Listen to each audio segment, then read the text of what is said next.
अस्सलामुअलैकुम जी, के हाल है जी। मैंने संगियो, मैंने दोस्तों, मैंने भराओ, के हाल है जी? ठीक हो?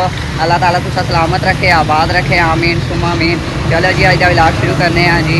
अज हम असी आए पे हैं इतने होटल का दिहाड़ी का खाना खाने आए हैं जी। भुख लग गई है, खां के हम फिर किसी होटल तक कोई होटल लूटा तो उस रोटी खावा जी।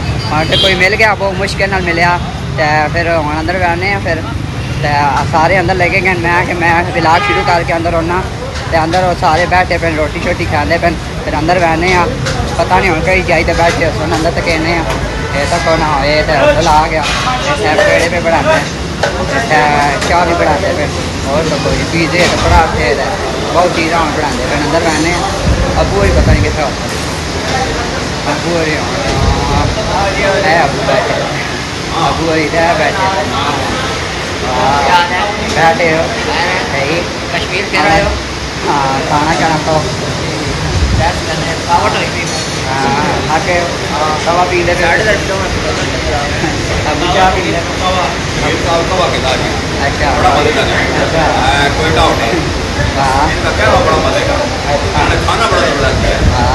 हाँ, चाह भी मजे, चाह कौन नहीं पी ले?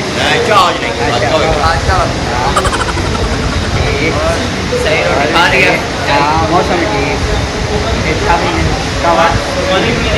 अच्छा लगा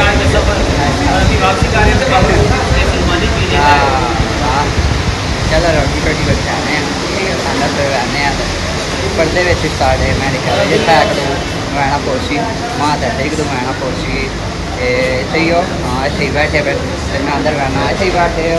हाँ, इतने ही बैठे पे, इतने ही बैठे पे। रोटी आएगी यार, रोटी शोटी बिल्कुल रोटी शोटी खाना। हाँ, कड़ी पकौड़ा थी, कड़ी पकौड़ा ना चाह शाह हुआ, रोटी शोटी सही खा गई। हाँ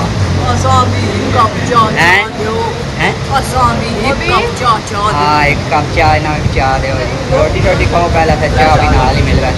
होटल भी सही है, होटल सही है, रोटी शोटी सही खा खाते पे हो। हाँ, रोटी भी नाल खाओ तो नाल चाह भी 10 रुपये, 2 कप चाह 10 रुपये। हाँ ठीक, हम अपनी जाई तैयार हैं जी। हम तो रोटी खाओ लगे हैं, आ गई रोटी भी नाल, कड़ी पकौड़ा भी आ गया, हम तो खाओ लगे हैं जी। चेक करने कि कह जावे होटल तो कह जाए ना खाना पकाया है जी, तो चेक करने फिर तुसा दसेने हैं जी। रोटी हम खाओ लगे तैयारी थी। चलो जी, मज़ेदार जी, सालन भी मज़ेदार, रोटी भी मज़ेदार, चाह भी आ गई है जी। तो पूरी चाह भी आ गई है, रोटी भी खाना पाया मैं, नाल कड़ी आई भी, कड़ी पकौड़ा, रोटी खाना पिया, पीना पाया। तुम भी चाह पीने पे? पीने पे ना बहुत मजे की, वधिया चाह, वधिया वधिया सही खा पी के जी, रोटी शोटी चाह शाह सब कुछ हो गया जी। हम तो गड्डी बहुत लगे हैं जी। हम दो जी माँ इजाजत, अपना ख्याल रखे सो जी, दुआवां में याद रखे सो जी। हम दो जी माँ इजाजत, यार लाइक किया करो, प्यार प्यार कमेंट किया करो, फॉलो किया करो जी। ओके जी, अल्लाह हाफिज़।